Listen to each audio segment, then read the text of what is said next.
Great, and I think we're starting right now because we have a very packed agenda. So I invite those of you who come in at the end, just fill up the room and join us for the conversation. Distinguished guests, excellencies, ladies and gentlemen, colleagues and clients, I would like to warmly welcome you this evening to the Gender and Economy event. My name, for those of you, and we have a lot of friends here in the room, is Henrietta Kolb, and I'm the head of the IFC Gender Secretariat, a new team which has been set up in September 2013. I want to emphasize, though, right at the start, that tonight's event is a joint effort of the World Bank Group. Our collaboration is something that is not only timely, as we increasingly pool our resources to provide public and private sector clients with comprehensive and, most importantly, scalable solutions. But in fact, it's absolutely indispensable when we talk about gender. Not one sector, even if we tried as hard as we can actually close, which is what is unfortunately a very persistent and stubborn social, economic, and political gender gap. The Gender Advisory Council, which met yesterday and advises the World Bank Group on its gender strategy under the leadership of President Kim, met yesterday and really addressed that actually we need to move this agenda much faster than we have been doing over the last 30 years. But tonight, we want to limit ourselves and focus our discussion on pushing frontiers to close the economic gender gap. It's an area where some progress has been made. But frankly, if you look at data, it's quite shocking, and we were very much aware we have a very long way to go. And I know many of you in this room have been working with us on that agenda already. Labor force participation of women has stagnated. The World Bank Group has just put out a great report called Gender at Work, which sadly confirms that. Women entrepreneurs, and we have many of you in the room who work with women entrepreneurs, still find it extremely hard to access capital and, sadly, to be free from violence. We want tonight to ask difficult questions, to identify some answers, but most importantly, call to action. This is not only because it's absolutely vital for development and the post-2015 agenda, but frankly because we can no longer afford to ignore the productivity losses and broader economic losses the private sector and economies occur if they fail to create equal opportunities for men and women. It is time for men and women equally to be able to serve as women entrepreneurs, employees, consumers, and leaders in the private sector. I'm incredibly pleased that we are joined this evening by such committed and extremely inspirational leaders, by men and women, and I stress that this agenda is not a women's agenda. And luckily, if I look out into this room, I can see that reflected in here. Many of you have worked on this issue long before we gathered economic arguments as why this is important. This was most recently made clear by President Obama in his last State of the Union address, and also by Christine Lagarde, not only during the spring meetings just now, but also in September when the IMF has put forward a fabulous report which looks at the macroeconomic losses economies occur by not fully integrating women into their labor force. Now, without further ado, I hope you have a splendid evening. I encourage you to talk to your neighbors now and later so that we have a conversation that is going on beyond this room. But let me now please now join me in welcoming Sherie Molyani, the Managing Director and Chief Operation Officer of the World Bank Group, to open this evening with her contribution. Sherie, the floor is all yours.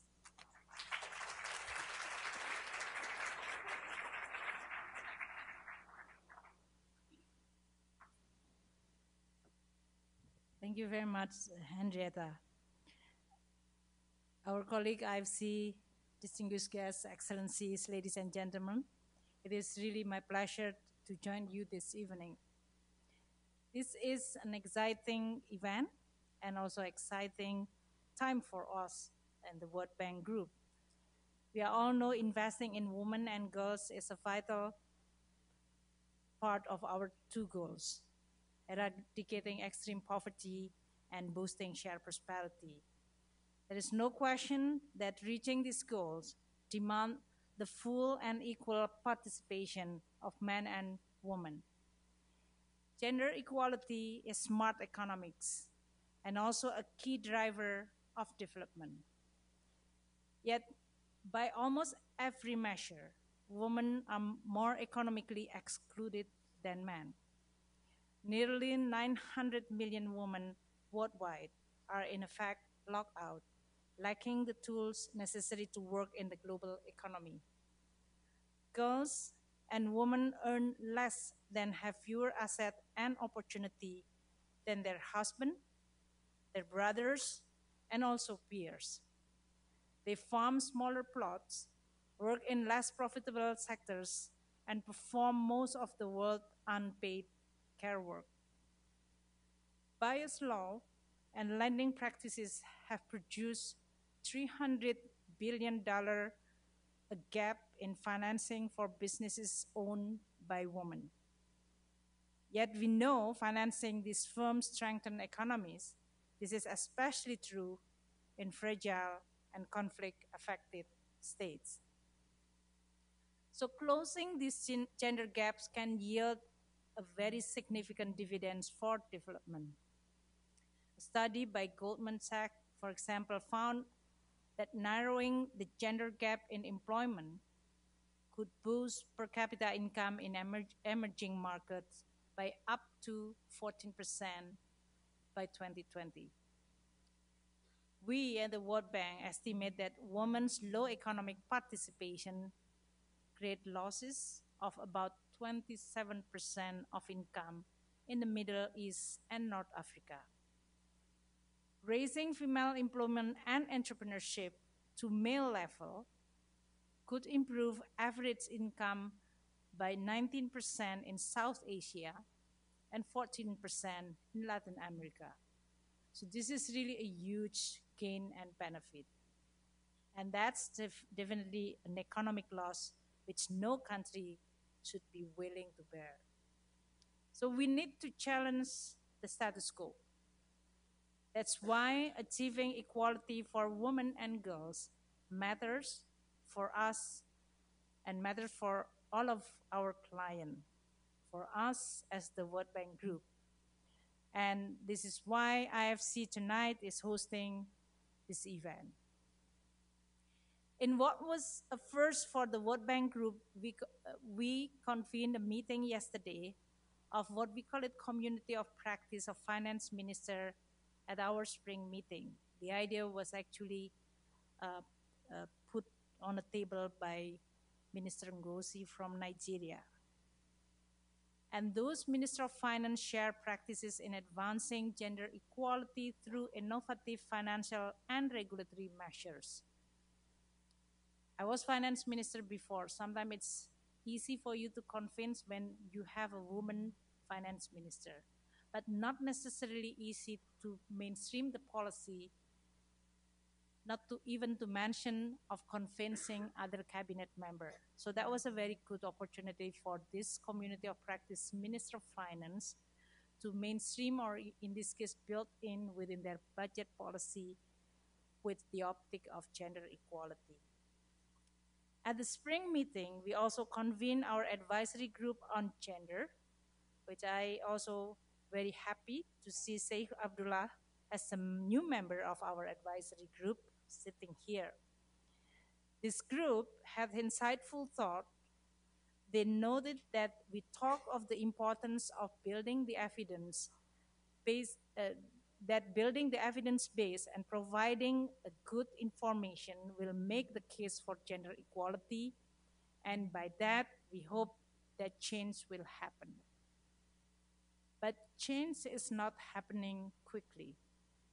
So what else is needed? There are so many thinking about what is the way to scale up.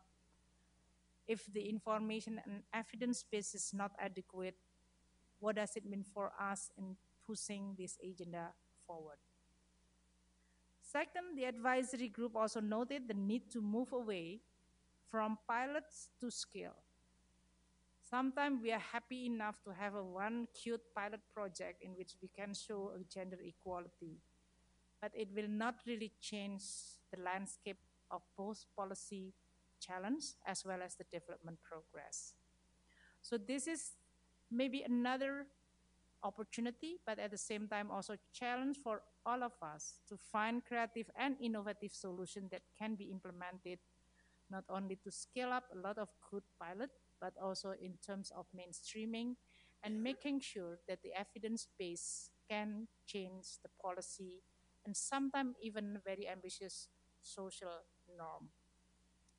Within the organization, given the high importance of gender, we, World Bank Group, have identified gender as our key cross-cutting areas. So we consider this as across all sector and all region as become the corporate group priority. We are proud to our work to boost women's economic participation and support best business practices. And tonight, IFC organized our staff for their work internally and with clients to empower women as an agent of economic change. Getting to equal for women and girls requires sharing ideas, creator of jobs. Tonight, we will hear from some true leaders and innovators for women. Our moderator, Ben Skinner, will introduce our speaker, Cherie Blair, founder of Cherie Blair Foundation for Women. We serve also jointly, we work in the Hillary Clinton Initiative for Women Leaders. She will provide insight into the value of women entrepreneurs in the global economy. We also have Sheikh Abdullah Thani, Chairman of Ooredoo Group, that will tell us the experience of his company in increasing women entrepreneurs in its supply chains. In fact, Sheikh Abdullah also invested in Indonesia, so I really want to see that increasing women entrepreneurs through the Indonesia investment. And then we also have Beth Comstock, Senior Vice President and Chief Marketing Officer at GE, will talk about her experience as an executive and the value of women as employee. So, Nena Stolkovic and Dimitri Tsitsigaros, Vice President here in the International Finance Corporation, will present this year IFC CEO Gender Award. Now I would like to introduce Ben Skinner. He is co-founder and Senior Vice President of Tao Investment Management, a turnaround and growth equity firm. It's really good to have an equity firm to talk about gender, at least as a moderator. He was previously a senior fellow of the Schuster Institute for Investigative Journalism at Brandeis University. He is also an award-winning author and journalist focused on modern-day slavery. I think the modern-day slavery is gender inequality, I guess. Mr. Skinner, the floor is yours.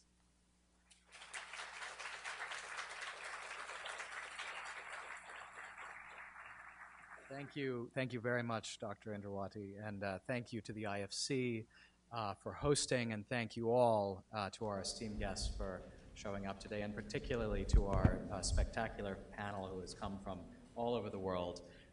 It's a real honor to be standing up here and moderating you all, if that's possible. So Henrietta has made clear that my role, in part, is to frame the conversation, and in so doing to be persuasive, but in keeping with her Germanic roots, to be very brief. So I will try to stick to that. I'm Ben Skinner, as Dr. Indrawati said, the co-founder of Tao Investment Management.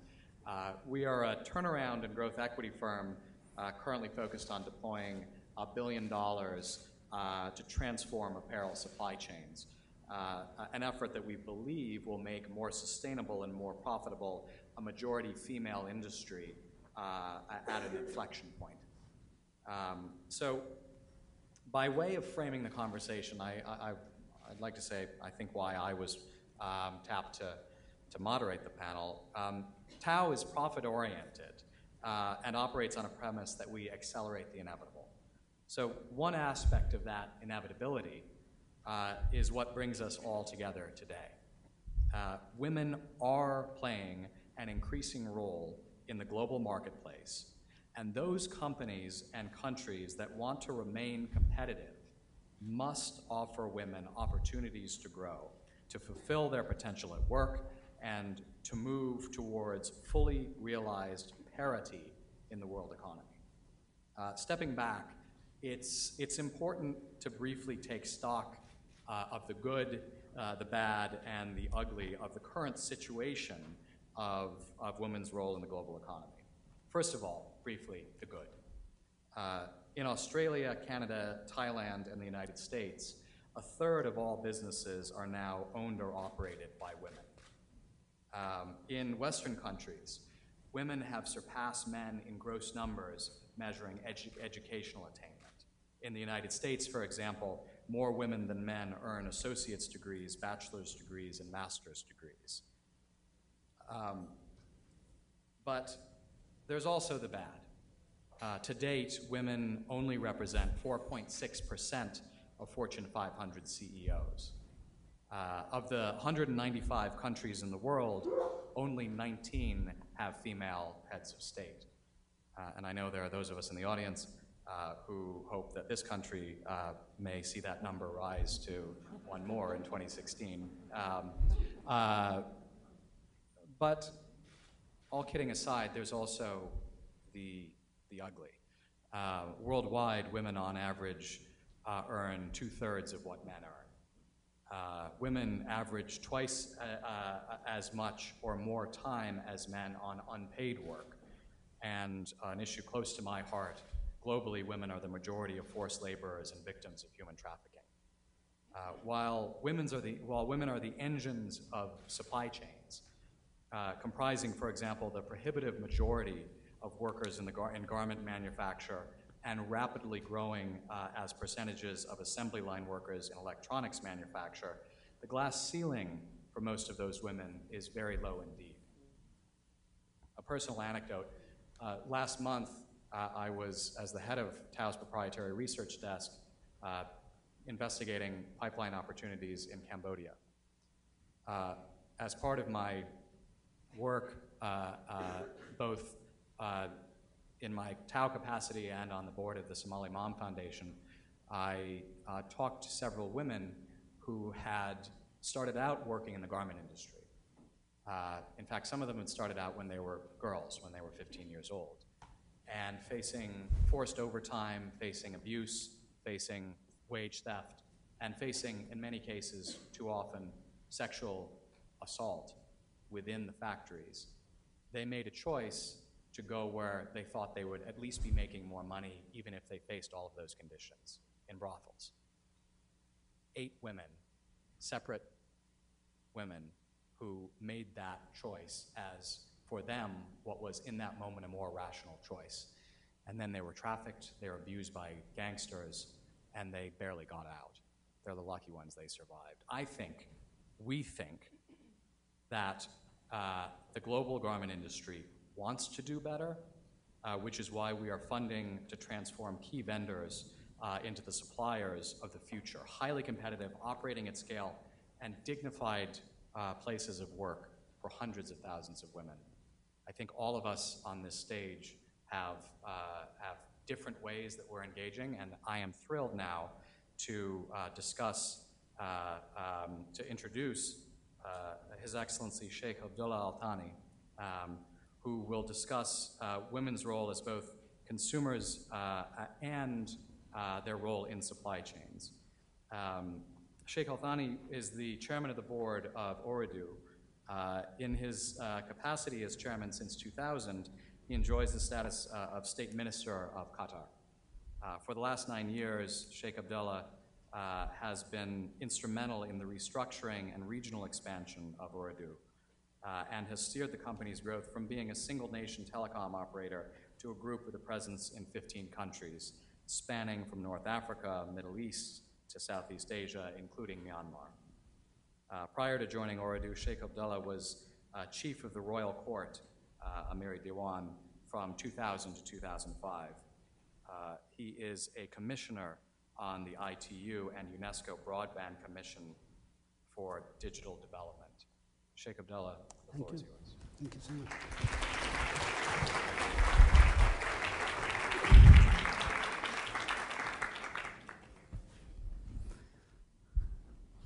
Your Excellencies, senior representatives from the public and private sectors, ladies and gentlemen, good evening.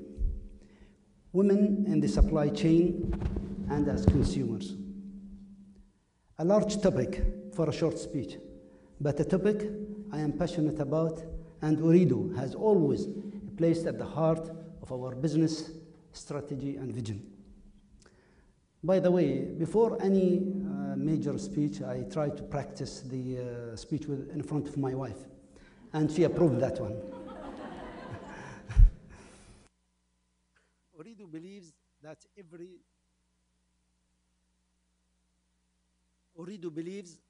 every woman should have an equal opportunity to use a mobile phone. Furthermore, we believe that this is not just a social imperative, but a commercial necessity. Let me ask you a question. What was the biggest change you have seen during your career? Many of you might say technology, the development of mobile phone, email, social media, and texting. Yes, all very important in shaping our world today.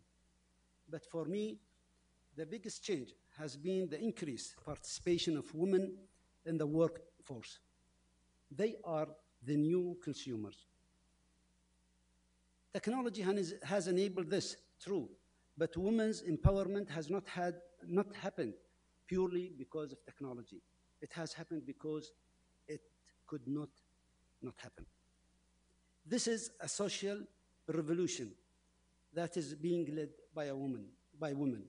The workforce has fundamentally changed in the last few years. From the highest level of government through to the front line of retail operation, from Qatar to Algeria, Myanmar, and Indonesia. All over the world, women are bringing a new insight and experiences in the workforce or workplace that were previously male-dominated. Nowhere it's more true than in the supply chain. Women's courage, intuition, and desire to challenge the status quo is helping other women to drive the social agenda and advance their economic lives, education, and well-being. The world is changing. Women are changing it, and we are helping them to do so. I am proud of our role in helping to empower women. From our very beginnings, Ooredoo has made a promise to enrich people's lives. We have done this by caring about our customers' real wants and needs, by connecting with them and helping them connect to others, and by challenging the conventional where the conventional is restrictive or backward-looking. A great example of our focus on the importance of women, both as consumers and as an internal resources from the supply chain and chain function is found in our work as what we are doing in Iraq.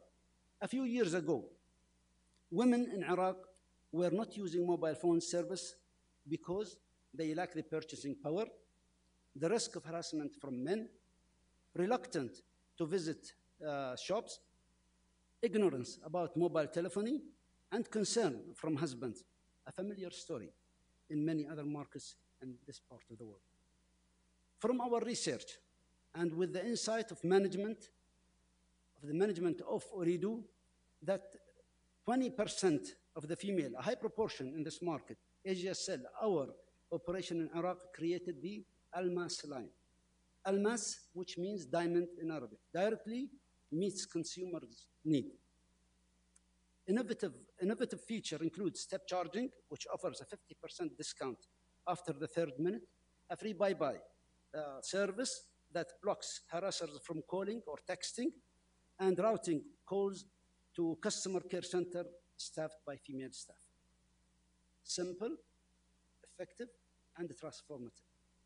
Since the launch of the Almas in April 2011, more than 2 million women became as a customers in Asia Cell, have connected with family and friends, allowing them to become more socially and financially independent. Since 2011, our customer base has doubled to 40%. An important revenue source for us, yes, but more excitingly, changing the real people's lives for the better. There have been incredible gain in recent years with women taking leading role in private and public sector around the world. But, and there is always a but, there is still much to do. As we all know, there are still significant hurdles preventing women from fully entering the business world in their own terms. And everybody, families, communities, and businesses suffer as a result. World Bank research shows that over the past 30 years, women's labor force participated globally has stagnated, dropping from 57% to 55%. Even in countries which have created more jobs for women, they remain more economically excluded than men. This cannot be right or make commercial sense. How can we further empower women to reach their potential in the workforce? The recent World Bank report, Gender at Work, suggests that higher female employment could have a direct impact on GDP, particularly in emerging markets.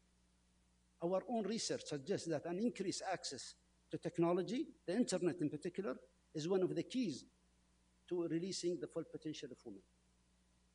90% of women we asked agree to this. 91% agree the internet is helping them to improve their own lives. Mobile technology connects women to a world of new opportunities. It provides access to education, liberates educational resources, and opens new markets.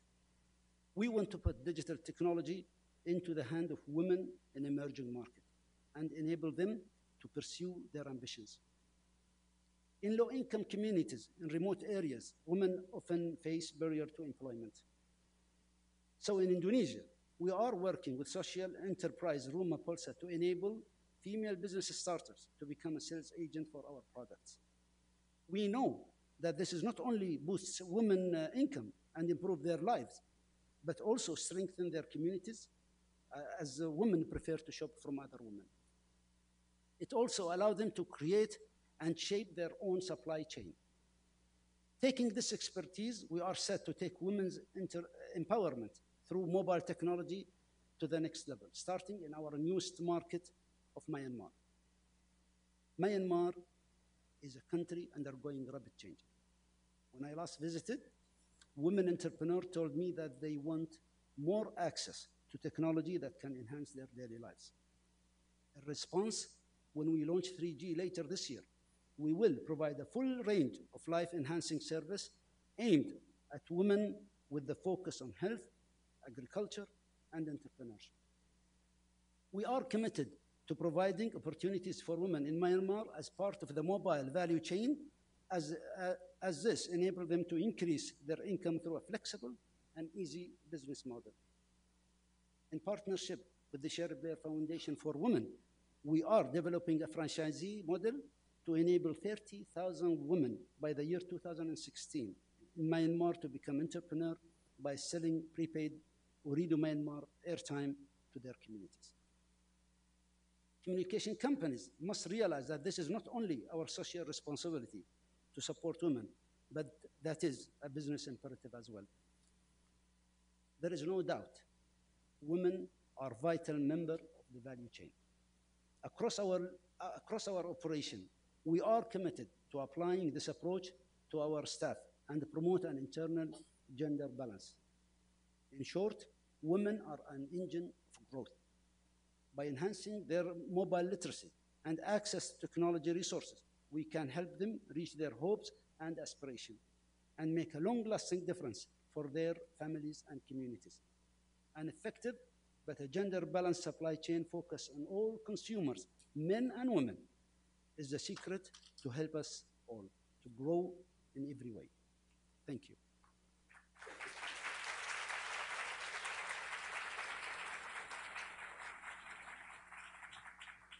Thank you very much, Your Excellency. It now gives me great pleasure to introduce Cherie Blair. Many of you know Cherie as the wife of former British Prime Minister Tony Blair. Most of you should also know that she is a leading lawyer and committed campaigner for women's rights.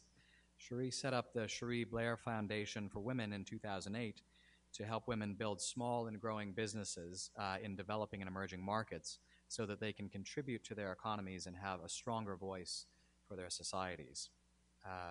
In addition to founding her own charity, Cherie remains closely involved with charities with a special emphasis on women and children.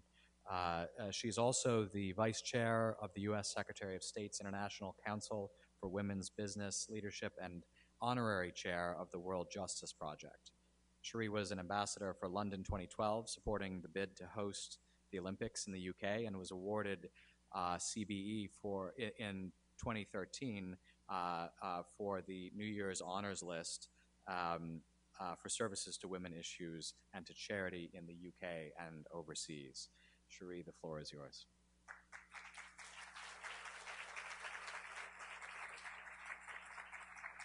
Well, good evening, ladies and gentlemen, and thank you, Ben, for your introduction. I'm very grateful to the IFC and particularly to Henriette. Actually, I'm not really grateful to the IFC for taking Henriette from me, but I'm very grateful for them to inviting me here this evening. I also, of course, want to thank my dear friend Sheikh Abdullah for his speech and for highlighting the importance of women employees and women in the supply chain, a vital point that many companies miss. And I know, because I visited both his companies and indeed his employees in the field, that this really is a man who not only talks the talk, but actually makes sure that it happens wherever he has influence. So I'm delighted that he has now such an important role with the World Bank. I want to talk now about women entrepreneurship. And it follows nicely on from what Sheikh Abdullah has already said, and in fact is the focus of my very own foundation. We support female business owners in the developing and emerging markets to expand small and growing enterprises. Well, why do we do that? Well, firstly, I want to stress that women's economic empowerment is important for the women themselves. Women who are financially independent have greater control over their own and their children's lives. Economic security gives women a more influential voice in tackling injustices and discrimination in their communities and in the wider society. But when I set up my foundation, I had a bigger goal in mind too, a vision for a world, a 21st century world, where women have equal opportunities and the capability, the confidence, and the capital necessary to establish and grow their businesses, resulting in a brighter future, not just for the women themselves, but for their families and for their whole community. And actually, I first came to this idea during a trip as wife of the Prime Minister to see one of the IFC's own projects in Tanzania and Uganda, where they were training women entrepreneurs because they had established a line of credit to 2 local banks to give money specifically directed for women's capital growth. And I saw immediately not only how hungry these women were for the information and the tools to do the job, but how when they got those tools, thanks to the IFC, they really made it happen. I know, because 9 months later I went back and saw the success of that project. So what we can do by stretching out to these women entrepreneurs is to fill that gap, which is commonly called the missing middle. The women my foundation works with have the potential to take that next step towards becoming successful entrepreneurs. They're often running small businesses that have some success, but are struggling to maintain their position or expand. And by focusing on women who are already achieving a level of success, we're helping those women create job opportunities for others and contribute, therefore, to the development of their economies. There's an enormous untapped opportunity here. We all know we can't afford to ignore half the global population, especially when they are ready and willing to contribute. We see increasingly the growth in the number of educated women across the world. The figures from the latest World Economic Forum Global Gender Gap report tell an interesting story. Although the global gender gap in education is 93% closed, on the core issue of economic equality, the gap has only closed 60%. And if you look at political empowerment, it's a miserable figure indeed. There's a disconnect here. It's disheartening to see women graduates from university with the ambition to go into business to then be turned away by employers or investors. Discouraged by their own families, they're unable to get a loan to get started. Lacking networks, they don't get a foot in the door. Sadly, many are discouraged and have to give up their dreams. Those that do go on to employment or set up businesses find themselves limited to an informal sector and facing barriers towards upward mobility. Women entrepreneurs around the world still lack the business skills, the access to technology and networks, and access to that all-important capital that they need to be successful in the long term. But things are slowly changing. As we continue to highlight these issues in forums such as these and continue to offer support on a global level, as governments, multinational corporations, and non-profits do the same, we are changing the status quo. There are programs that are already making a difference. For example, and I know Beth is speaking next, but my foundation has partnered with the African Foundation for Development, and with support from GE and from the Como Foundation, we set up the first national network for women entrepreneurs in Sierra Leone, a country, of course, coming out of conflict. Over 700 members are benefiting from a peer-to-peer learning and support system. We're currently partnering with the IFC in Sierra Leone to carry out an in-depth survey of the different forms of financing available to support women entrepreneurs in Sierra Leone, and to try and understand the barriers they're facing and what they require. Every time I go to Sierra Leone and meet those women, they always say to me, we need access to capital. Help us find that capital. And if we can then use this information, we can develop a strategy for improving that access across Sierra Leone. I've seen in Sierra Leone women like Humu. She owns a yogurt production business, and it's very good tasting yogurt too. Over the last few months, she's had a business coach thanks to the Women's Network, and she's developed her business plan, and she's improved her company's marketing and branding strategies. And what's happened? In 6 months, a 15% increase in her sales. Again, illustrating, give women the tools and they will finish the job. That's why it's important to support women entrepreneurs. With that increase in production, Humu hasn't just benefited herself, she's actually employed 2 additional staff members, giving them much needed jobs. That's just one woman in Sierra Leone. But imagine if we could replicate that story again and again on a global scale, creating job opportunities and succeeding against the odds. It's inspirational, and we can make it happen. We talked about scale. Scale is so important, and it's a challenge to support women's entrepreneurship at scale. But we can overcome it in a number of ways. For a start, as Sheikh Abdullah has said, technology is very much a part of this. It means, thanks to technology, we can reach more people than ever before. So, for example, thanks to the generous funding of the ExxonMobil Foundation, my foundation has reached over 100,000 women across Nigeria, Tanzania, and through Indosat, a Ooredoo business, in Indonesia. What was it? It was a simple mobile phone service which provided business hints and tips for women in the marketplace. And then, with Ooredoo again in Burma, as Sheikh Abdullah has mentioned, we plan to reach 30,000 women, helping them become entrepreneurs, not only helping themselves, but spreading the benefits of mobile phone across that country. Using the internet with help of Google, we have a global mentoring platform where more than 1,000 women entrepreneurs are partnered with men and women mentors using the internet. And there is plenty of scope for growth there too. The increasing availability of mobile broadband access is opening the doors for women everywhere. Mobile broadband access over simple feature phones, which can be affordable, can incrementally improve the lives of women by helping them access information and education opportunities, to stay connected, find jobs, and improve their productivity. As a community, breaking down the barriers to affordable internet is absolutely essential if we're going to make this happen. And that requires coordination across the industry, across regulators, across not-for-profits and other stakeholders.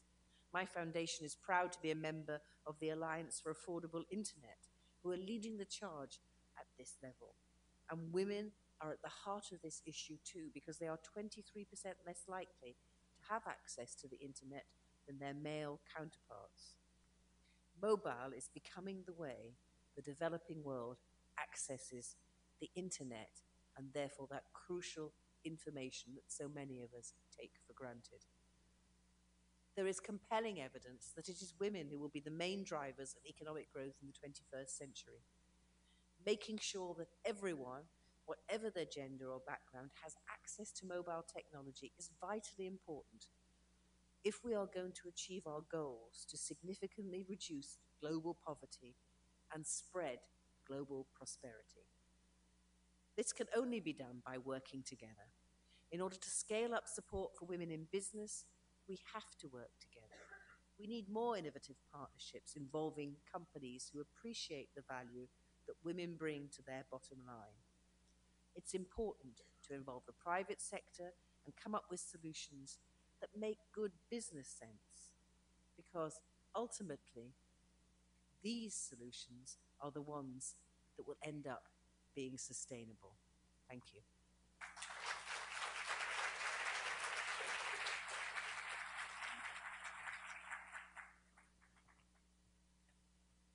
Thanks so much, Cherie. Those were excellent points. And I'm glad you ended on the note of profit, because too often in discussions in forums such as the World Bank, where we talk about gender, the word profit isn't uttered enough. It's as if it's a bad word. But let's be clear. Those companies that take advantage of their tremendous resource, all of their tremendous resource, and those countries that take advantage of all of their tremendous human resource will be more profitable. They will be more competitive. So somebody who understands this extremely well is our final panelist, a real powerhouse in the corporate world, Beth Comstock. In 2003, Beth was named GE's first CMO in more than 20 years. She's currently SVP and CMO, Chief Marketing Officer. She's passionate about change and innovation, and she leads GE's growth efforts via marketing, sales, licensing, and communication, and oversees GE Ventures. Her current priorities include partnering with and investing in startups, developing new markets in analytics, energy, and affordable health through GE's industrial internet, eco-imagination, sorry, new term for me, and health imagination. These are, we're building a dictionary as we go, initiatives, and making connections that spur a culture of inventiveness and grow brand value. Beth, the floor is yours.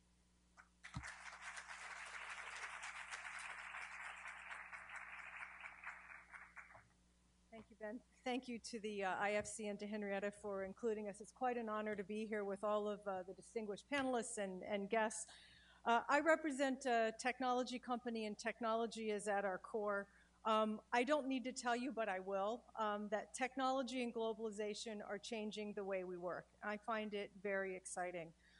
Even giant corporations will need to tap into the experience of the billions of people who are now online. They make up a large part of what I like to call the global brain. Anyone with access to the internet can contribute an idea, can find an idea, can contribute expertise. We've already seen glimmers of this at GE and are beginning to get a sense of what we think this may mean. We've begun to turn to the community for ideas. For example, we've turned to the community, a community of data scientists, to help us figure out how better to make planes navigate their descent. which basically means that passengers get home quicker and more safely, that airlines save millions of dollars in fuel and emissions. We've turned to a community of designers to take weight out of manufactured parts that were long ago thought of as commoditized. We've turned to a global community of manufacturing and engineering types to help us reinvent and redesign cooktops, air conditioners, even hospital waiting experiences. And so what we're seeing is the emergence of a new model that prizes collaboration and partnership, sharing and teamwork in an organization and outside the organization. But here's the real punchline. In our experience, and admittedly, we're still early in this, and these are small ideas that are just beginning to scale, the best things, the best ideas do not necessarily come from people with the most experience, professional experience certainly, or the most education, the highest levels of education. Some of the examples I gave you, data science for airline navigation, came from people with no experience in the aviation business. Manufacturing, no experience, from 65, 100 different countries in each of these quests that we've done. And I think what you start to realize if you're a company, no matter your size, it's quite humbling to realize, as Bill Joy of Sun Microsystems said many years ago, the best people often don't reside in your own company. Corporate anthropologist Dana Arty is out with a book called Beta Leadership. And in it, she talks about how entire ecosystems are coming together and a new kind of leadership is emerging where partners, customers, yes, even competitors are finding themselves working side by side to solve big problems, to open themselves up to new opportunities and growth. Gone are the hierarchical models of command and control. In are the horizontal, the networked, the shared. Collective outcomes are the new goal. Collaboration and teamwork are the currency. Look, exponential growth in technology is fueling a lot of this and enabling and accelerating it, making the models that we're talking about much more accessible, much more affordable, much more mobile. The cost of creating a startup 20 years ago was 100 times more than what it is today, thanks to technology breakthroughs like cloud computing and things that have happened in data science and software. We've seen already what happens when 3+ billion people come online. If you can expand your imagination to think what happens when 50 billion machines come online. More people will be able to access technology. It will become more ubiquitous. It will require simpler interfaces, new levels of transparency and ubiquity. These shifts are going to transform the effect that women have in business, and we're already starting to see it. Technology will allow us to reach women in places where gender equality is still a nascent ideal. For one, it will reorder the traditional corporate hierarchy. In my view, this has limited a lot of development we had all hoped for. Here we stand in 2014, and less than 25 Fortune 500 companies are run by women. C-level positions by women have stagnated, and only 20% of corporate boards of the Fortune 500 are comprised of women. The percentage of women in engineering is still small, in many companies still single digits. A few things I can give you a glimpse on of what we're doing in my company at GE, and we've got a lot more work to do. We need to address these deficits, all of us. I was part of starting what we call our GE Women's Network back in 1997. There were 12 of us who got together.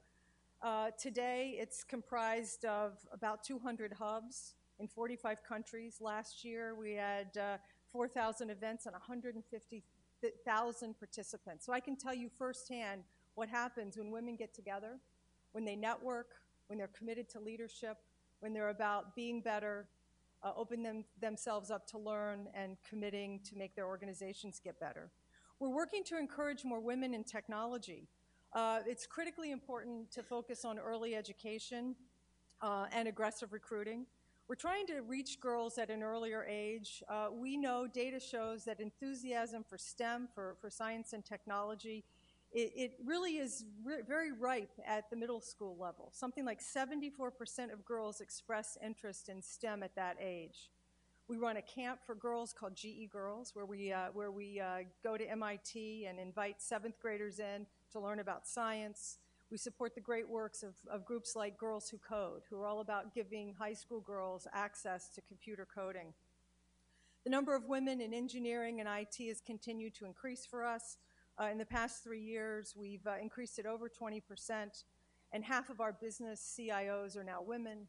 We have women who head engineering and supply chain in very complicated businesses like GE Aviation. If we can do it there, we should expect a lot more in our company and others. There are also a lot of new ways we need to work with women and our customers, and I'm going to highlight a couple of them here that I'm very excited about. We've partnered in Saudi Arabia with Tata Consultancy and our good partners at Saudi Aramco to create the first all-female business process service and training center. It's in Riyadh, and we are bringing women in to help Saudi Aramco and GE in the beginning to manage our supply chains. And the facility will expand over time and allow us to bring in other partners. The ultimate goal is to train and recruit up to 3,000 women in this center to service supply chains around the world. We're currently at work in Indonesia to adapt ultrasound technology for healthcare professionals to be smaller, to be simpler to use, so that midwives can actually use ultrasound when they're taking care of their pregnant mothers that they care for. It's not always feasible for a physician to be there. Physicians are scarce and are needed for the most acute care. If you can make the technology simpler, you can empower more women to use it. So there are models we can look to in corporate world. I'm also intrigued by what I see happening in the entrepreneurial space. I get to spend a lot of time with startups. I'm very intrigued with companies like Samasource, if you don't know them. They've been able to break up very complex digital projects into micro work, small tasks that don't require knowledge of an entire project. By doing this, they're empowering women to enter the workforce and make living wages. So far, in its early days for them, they've connected more than 3,000 women and youth to paid employment. So I think there are many models, some that have been proven that we need to do more of, some that we can look to for inspiration, and some that we're just learning and figuring out how to scale. But it comes down to this. I believe that when we are focused on outcomes, it's all about outcomes, workers will be rewarded according to their abilities. While there's a lot of research on the particular benefits that women bring to the workplace, many of it referenced here, I think it's worth noting the importance just in general of diversity in the workforce. I spend a lot of my time on innovation. I can tell you quite simply, I know this to be fact. Diversity breeds innovation. It's a very simple formula, but very complicated to do. Different perspectives and capabilities make any organization more powerful. The top concern of almost any executive I meet, no matter where they are in the world, is they want to find talent. They want more creative people. They want more capable people. And the easiest way to expand the talent pool is to actively recruit, promote, and just flood the zone with diversity. Flood the zone with difference. It perhaps has the biggest impact. So balancing gender representation in the workforce could have a tremendous impact, as we've talked here today, on developing economies, and likely to create an incredibly positive feedback loop. As more women are empowered to enter the workforce and lead businesses, they'll also be able to better serve the biggest growth market of all, the $20 trillion global spending that women control. And as somebody who has spent her career looking at market development and sizing markets, I can tell you that's one heck of an opportunity. It's staggering. But behind those numbers, we can see the real possibility of improving lives of millions of women in different kinds of work, of improving the levels of innovation, of improving the impact. And I guess I would sum it up this way. I think for all of us, the problems we're trying to solve are too big, they're too complex. I don't care if you're in government, in an institution, or in a company. They're just too much for us to take on alone. And luckily, technology is creating access and creating a networked world that means we don't have to do it alone. Thank you.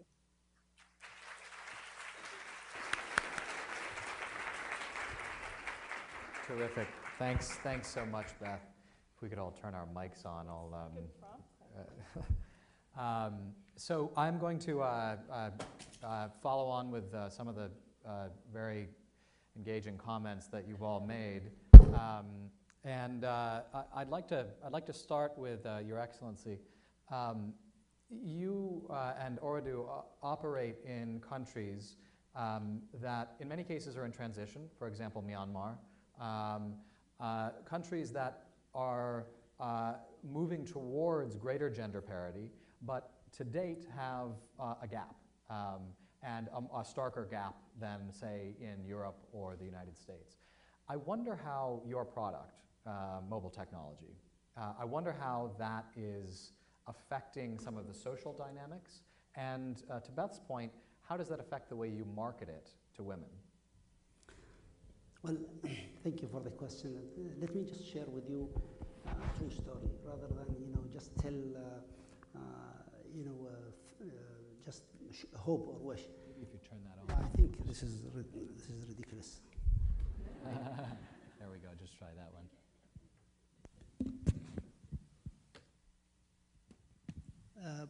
As you see, let me just tap into Myanmar first, because this is a challenging market where we both working very hard, to operate in and to really work on the gender gap and gender equality there.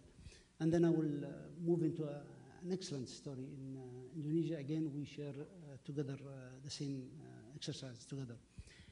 In Myanmar is a huge country. It's just opened recently, and it's too much to digest from what they want. And hundreds of companies from the West are pouring there with no basic needs still there. 85% of the country are living outside the electricity grid. The roads and the infrastructure is not there. We won one of the two licenses when we competed against 92 companies, and proudly we won one of the licenses, and we were very happy and extremely delighted for that. But unfortunately, when we hit the ground, we found that the challenge is just too big and difficult to operate and to launch a service in that short period of time. Even we were just sharing, me and Cherie, Blair, in a few minutes ago, we were even talking about the process. We are teaching them how to do the process of allowing lands, allowing us to go and build, and sometimes there is a contradiction between the private and the government. So, but we are determined to go ahead and do what we did, and the success we've done in Indonesia and in Iraq, we will replicate it in Myanmar. I've seen so many talented people down there. I've walked along a highway where there's hundreds of shops of mobile, and they were just begging, when are you guys gonna, start operating? So, the need is there. And one lady, that's a true story. We were just talking with the seller there, and she just said, when are you gonna come up with the service? And we said, by July. She said, is there gonna be an internet? I said, take my word, it's gonna be 3G, and we will leave you frog straight into the beauty of the internet and surfing the internet. Now, what we have seen in Indonesia, and Cherie can add into that, and we've been working on improving the women life and economy in Indonesia. I remember a story which is a true story. A young lady approached the company, and she said, "Can I work on selling your products? Scratch card and business and the SIM cards." And she started doing that for a couple of months. She used to live under $2 a day. This young lady, after a few months, she started to see the double digit coming into to her pocket. Then she heard about the mobile money we are launching in Indonesia. She just came in with an iPad, and she said, "Can you teach me how to do the business, and how can I grow it in my This young lady, now she's living above $300 as an income. So you can see the need and the technology effect on young women.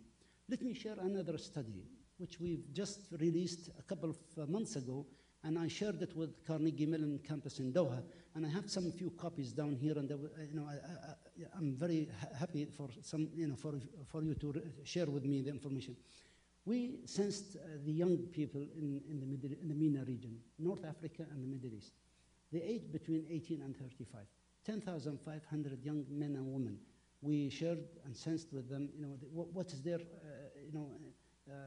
what do they need from the technology? How do they see the technology improving their life? 87% of the women in the sense said, we would like to do the same job as the men did. 71% of the men said, we do believe that the men deserve that. It's ironic, if you think about it, in the Middle East and in North Africa. And not only that, but also the men believe, and that's again, struck me, they say we need the first move to be from the women if they want to be helped, and they are underestimating what we can do and add for their gender equality and gender gap. Thank you very much, Your Excellency. On the issue of women doing men's jobs, quote unquote, there is those initial statistics that I laid out, 4.6% of Fortune 500 CEOs are women, just 4.6%. And 19 out of 195 countries are headed by women. Cherie, to you, what role does increasing women as leaders, as top-level leaders, play in increasing inclusion in their inclusion in the economy broadly? Does it matter? Does it factor? It certainly matters. I think mine is as good as I have Abdullah's.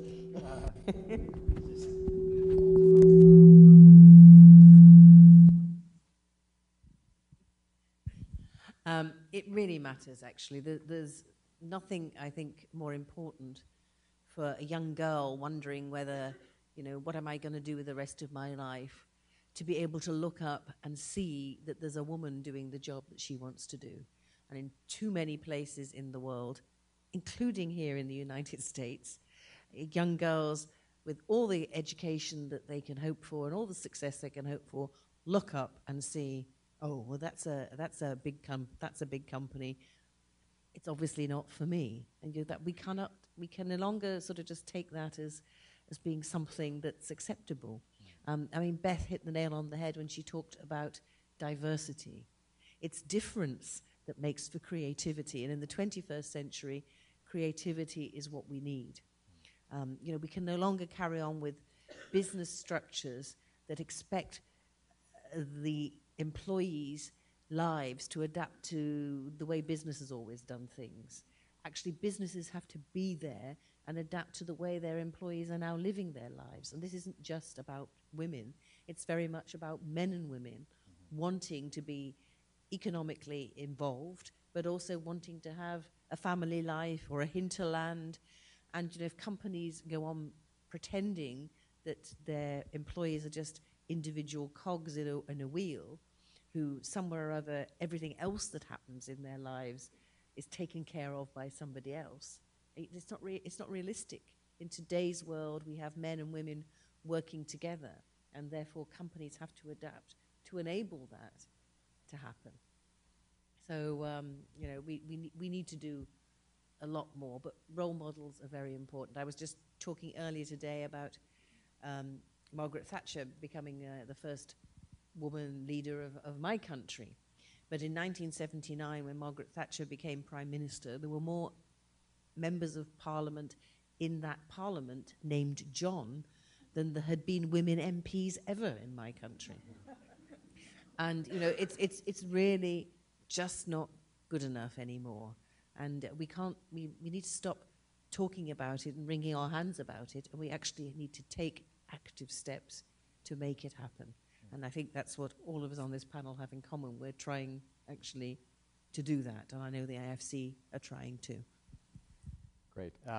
Beth, to you, given that the converse, 95.5% 4% of CEOs, Fortune 500 CEOs are men. Do you think that plays a factor in missing out on that tremendous opportunity you were talking about in terms of the market? You said $20 trillion is the purchasing power of women globally. One thing I'm struck by, I know, for example, in the car industry, which car marketing is almost exclusively to men, and yet 85% of car purchases are either made by women or strongly influenced by women. How do you bridge that gap, and how do you message on that to the 95.6%, or even to the, I don't want to assume anything about the 4.4% of women CEOs. I mean, there's clearly a gap there where they're missing an opportunity. How do you message on that?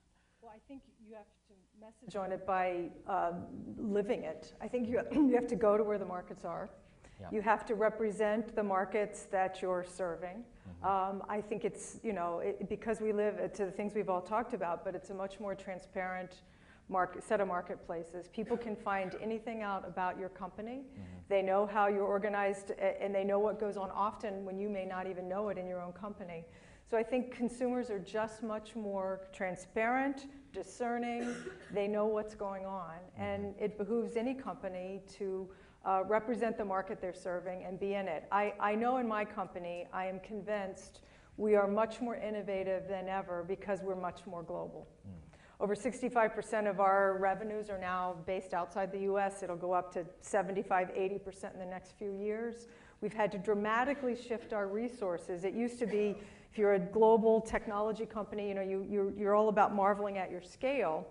And you still need scale, but you need the ability to localize and adapt and serve customers where you are. I mentioned the midwife example. There are many others like that, and it means putting market development people, technologists in market living, and customers can see that. Mm-hmm. You don't need a special set of messages. People need to experience your product. They need to see that it's designed for the life that they live, for the tasks that they have, that it's accessible. I mean, the midwife example, I'll give you I'll take that out a little bit more.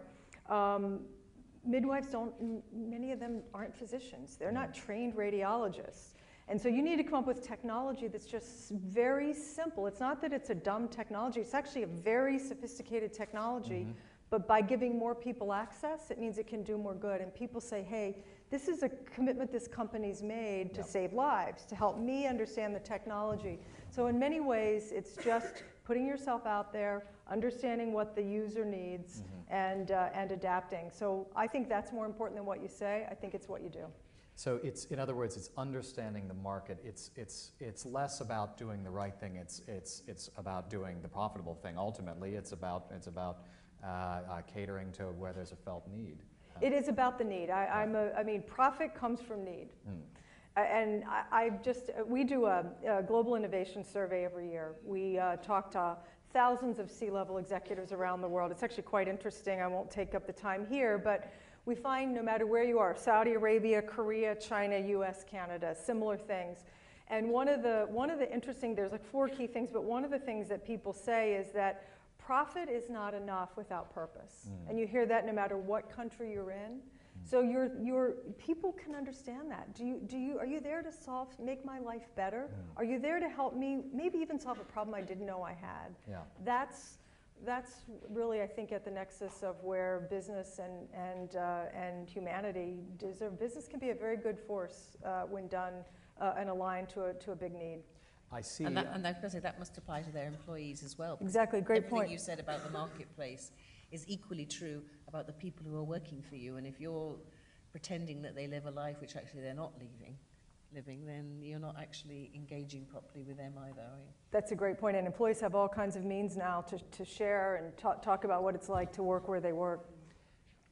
So I've been asked now to briefly sum up in 20 seconds or less the extraordinary points that have been made up here. Just starting with the most obvious, quoting you, Cherie, we can't afford to ignore half the global population. We can't afford to ignore half the global marketplace. What we have seen over the last 20, 30 years across the globe, not universally, but in many places, women have increasing protection of law. They are increasingly educated, particularly in Western countries, but they still do not have enough opportunities. Why does this matter? This matters, quoting President Obama, because the gender gap is not a myth, it's math. Women are engines of growth, not only in supply chains, but as consumers. And quoting you, Beth, diversity breeds innovation.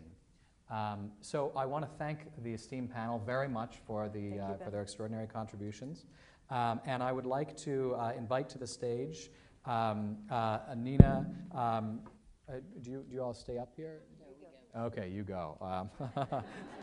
Well, thank you very much. Please join me in thanking.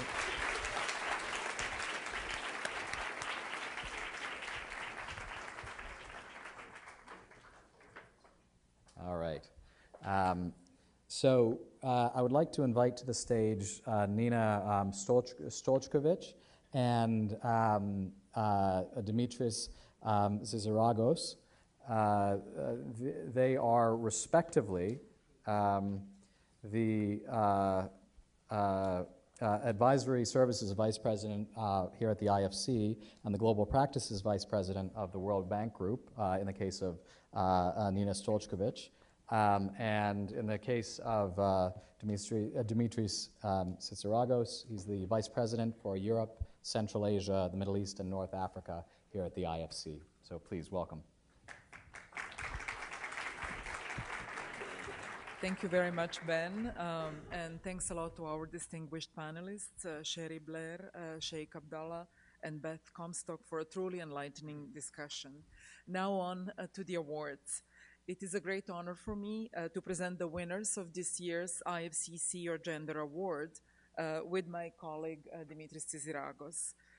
This award was established in 2008 to underscore the priority we place on creating economic opportunities for women in emerging markets. We also know that as the World Bank Group, we cannot end extreme poverty and boost shared prosperity for the bottom of 40% of people without gender equality. I'm proud of the work that IFC and the World Bank Group as a whole are doing on gender. And we can, must, and will do more by putting gender into the mainstream of our operations. There are two award categories this year. The first recognizes IFC teams who have focused on integrating gender into investment and advisory operations in working with clients. The second recognizes teams who focus internally on integrating gender into IFC's core business and practices. We received close to 30 nominations this year from all across the world. I want to acknowledge the 10-member selection committee, which was made up of the Gender Steering Committee and volunteers from IFC's Global Gender Network. Their names are highlighted in the program that you all received. They followed a rigorous process, and the quality of entries was very high. Thank you for your service. The nominations show that there is a lot of energy among staff to promote women in business through our investment and advisory work. Indeed, we have made great progress last year. In September, as Henriette mentioned, we established a gender secretariat that will further mainstream gender across investment and advisory services in IFC, adding value to our clients and delivering a greater development impact. The Secretariat is already working closely with the World Bank, but it will be part of the joint cross-cutting gender group, leveraging public and private sector resources to create opportunities and make much-needed progress. In October, IFC published the report Investing in Women's Employment, which was followed by the launch of the World Bank's Gender at Work report in February. In November, IFC issued the first ever women's bond, which will raise $165 million to finance lending programs to women-owned businesses in emerging markets. Last month, we partnered with the Goldman Sachs 10,000 Women program to launch a $600 million global facility that will increase access to finance for as many as 100,000 women entrepreneurs in emerging markets. This partnership will also provide training and advice to women entrepreneurs. As we heard from the panelists, women have a critical role in the global economy as entrepreneurs, employees, leaders, and consumers. IFC is committed to strengthening women's participation in the private sector by expanding opportunities for women entrepreneurs to grow, improving employment opportunities and working conditions, improving companies' understandings of women's markets, and increasing women's voice as leaders and stakeholders.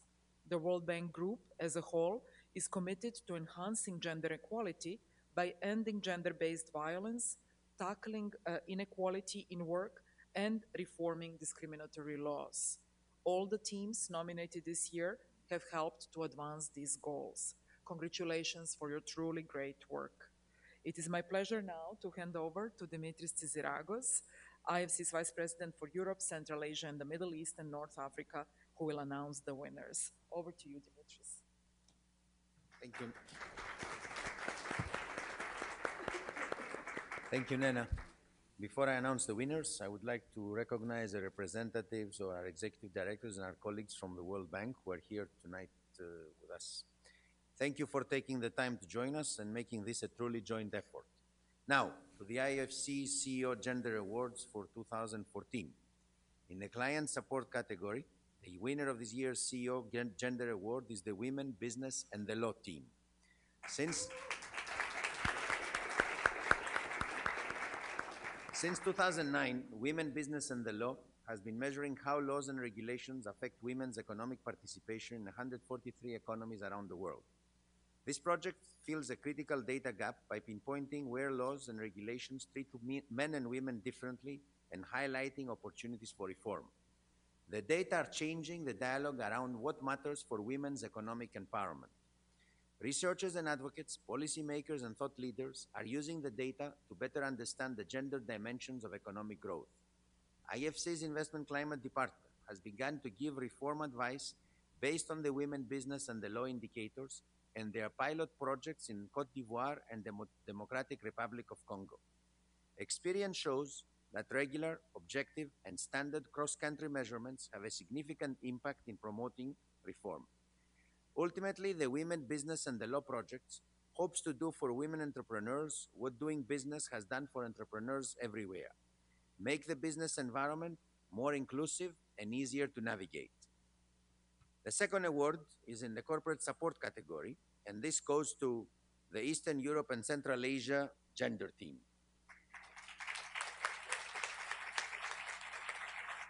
I guess I'm a bit conflicted giving this award out, must be. Over the past year, ECA's leadership has taken concrete steps to integrate gender into the region's core business in a sustainable manner. This includes the establishment of a regional gender task force consisting of staff from both advisory and investment services. The task force developed a comprehensive regional gender work program with clear impact targets. To ensure successful delivery on these targets, ECA has also recruited a full-time regional gender coordinator to lead the implementation of the work program. ECA's commitment to integrating gender into its core business operations serves as a best practice example for all the regions in which IFC operates. Now, I would like to ask Sarah Iqbal, on behalf of the Women, Business and the Law team, and Thomas Telma, on behalf of the ECA Gender team, to come up and accept their awards.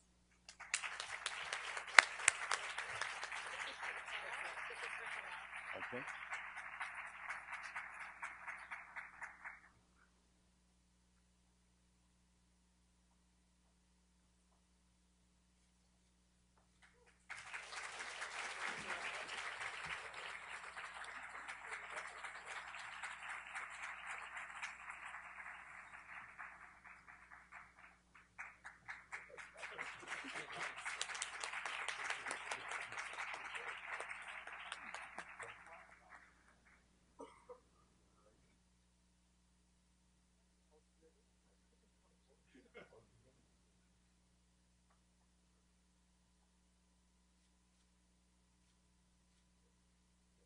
Let's congratulate once more the award winner.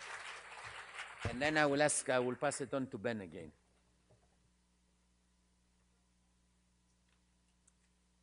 Thank you so much. I'd like to take this opportunity to thank Dana and Dimitris, and also the Gender Secretariat for their great support, and in particular the Women, Business, and the Law team, without whose hard work and dedication this would not be possible.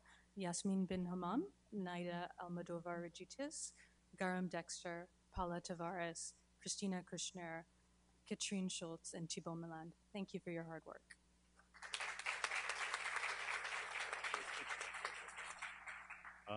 Anyway, thanks again as well on behalf of Europe and Central Asia team working on this. As I said, credit goes to a team, not to the leaders of the department. But what I wanted to say, and that's really the main message also coming from our panelists today, it's not just about talking the talk, but walking the talk. And we have a number of transactions already for people who think this is a profitable business to finance gender-orientated projects. We have 6 transactions across several countries in our region, places such as Turkey, Romania, Georgia, Russia, a number of places, and we hope to see more, and hopefully we'll be back for another award next year. Thank you.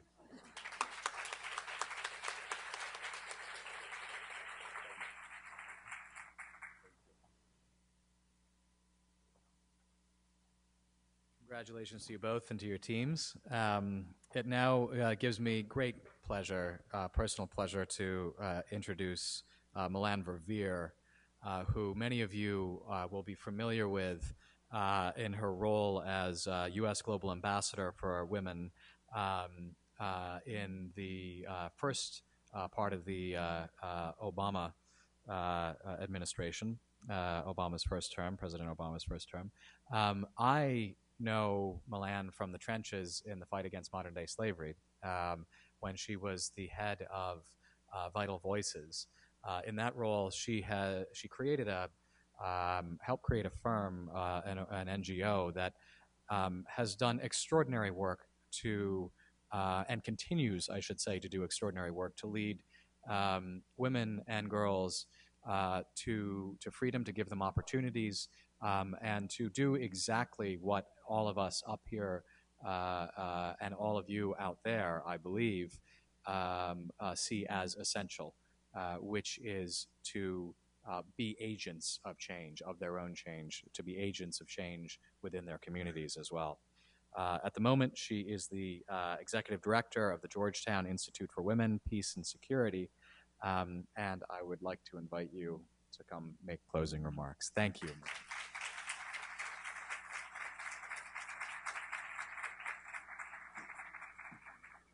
Well, thank you, Ben. It's good to be reunited again after too many years. And I'm delighted to be here to offer the benediction to this inspiring program. I believe that we are at an inflection point today in recognizing the power of gender equality to drive economic growth, to create jobs, to decrease poverty, and to increase global prosperity. Whether it's the Prime Minister of Japan pressing for women's economic participation to end his country's stagnation, or whether it's the growing number of companies who are adopting a global women's strategy as part of their business strategy.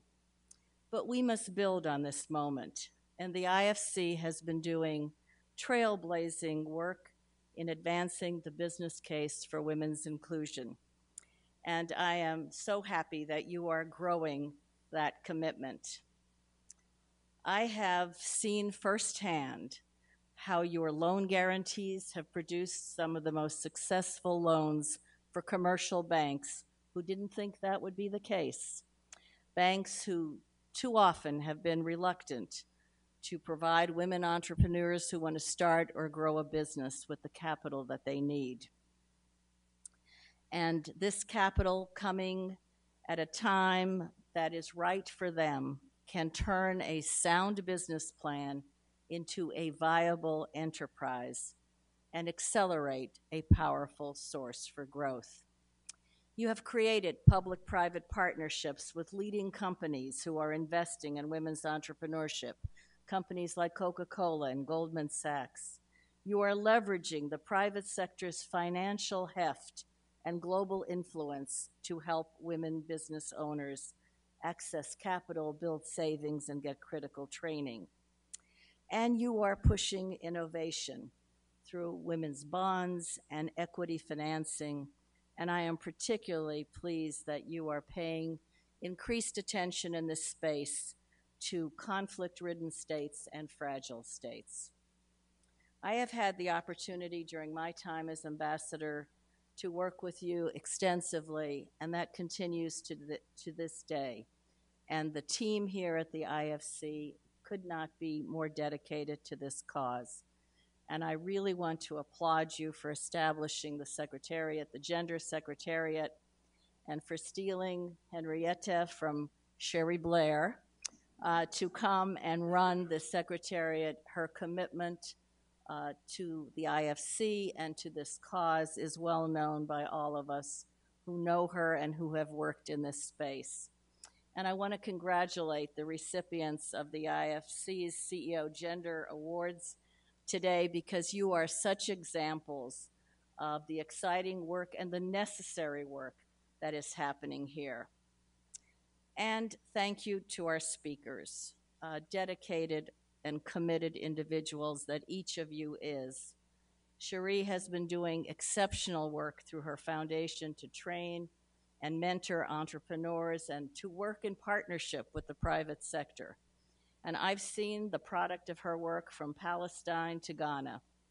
And Secretary Clinton, during her time in the administration, was privileged to partner with Cherie on the African Women's Entrepreneurship Initiative, as well as to launch M-Women to close the gender gap in mobile technology so that more women could access its transformative power.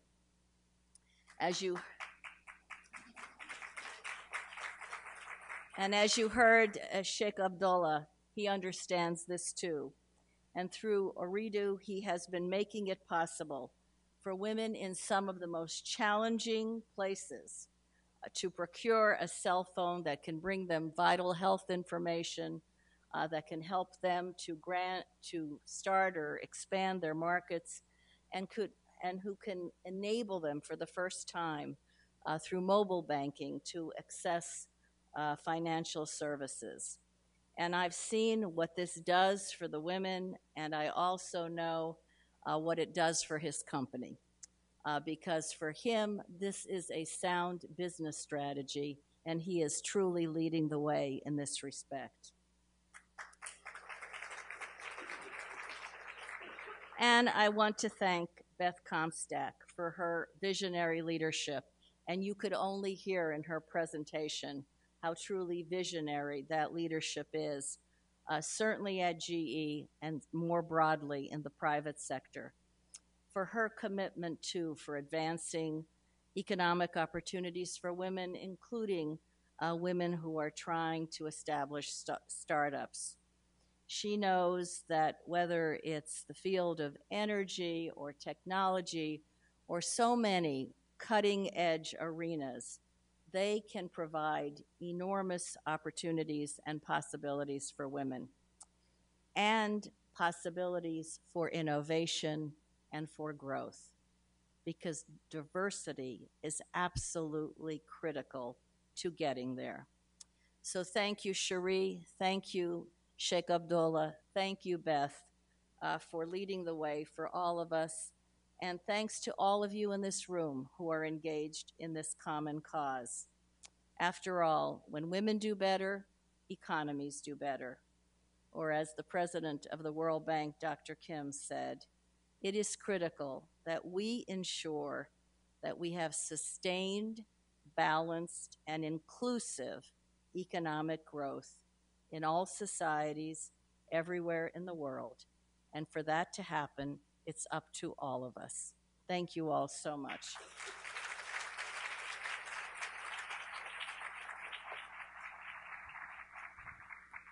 Thank you very much, Milan, for closing our event. And I know I'm very much aware that I'm standing between a free drink and at a late evening, but I really wanted to take 1 second to say that Milan, because of her role as the first US Global Ambassador, has been absolutely instrumental in not only making sure that women are looked at from the social sector side, but really that the State Department, with all its partners, focuses tremendously on the economic opportunities and the business side of things. And if you're looking for inspirational reading, when the Secretary was still in office, her Apex speech from 2011 to the business community is, I think, something which everyone in the room should really dive into, because it is hugely valid still today, and I think it kind of gives us a roadmap as to which way to walk on.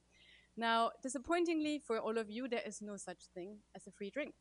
So before you leave this room, I'd like to come back to what I said in the beginning, which is you need to look for a neighbor, because I'd like you to turn to your neighbor and to ask him or her as to what is the one commitment that person is making to you on how you enable, not to empower a woman, but how you enable a woman to empower you and your company and institution, because I think that's the way we really need to look at it, right? It's not a handout for a woman and her family. It's very much what a woman can contribute to the economy and what she can give to your company. And so I'd like you to do that and check in 6 months and make sure that that person who's sitting next to you tonight, Suzanne and Asma, actually that you have them in check and you check in on that one commitment. And with that, I'd like to just echo Milan, because she has already said it terrifically. We've been very grateful to have speakers flying in from all across the world who make a difference in emerging markets, just like the IFC. I'd also like to mention actually a person who has been fabulous in working with me, Jenny Klugman, the gender director from the World Bank, because her support to the IFC and for me as a new kid on the block has been absolutely tremendous. Now, last but not least, my team, and it's not that big, has worked tirelessly around the clock in the last couple of days, or weeks, I should say, to make this happen. And I really want to say a warm thank you to them. And to all of you who, after a hectic spring meeting weekend, some of you can barely stand, still made their way into this room tonight. So I really thank you for that.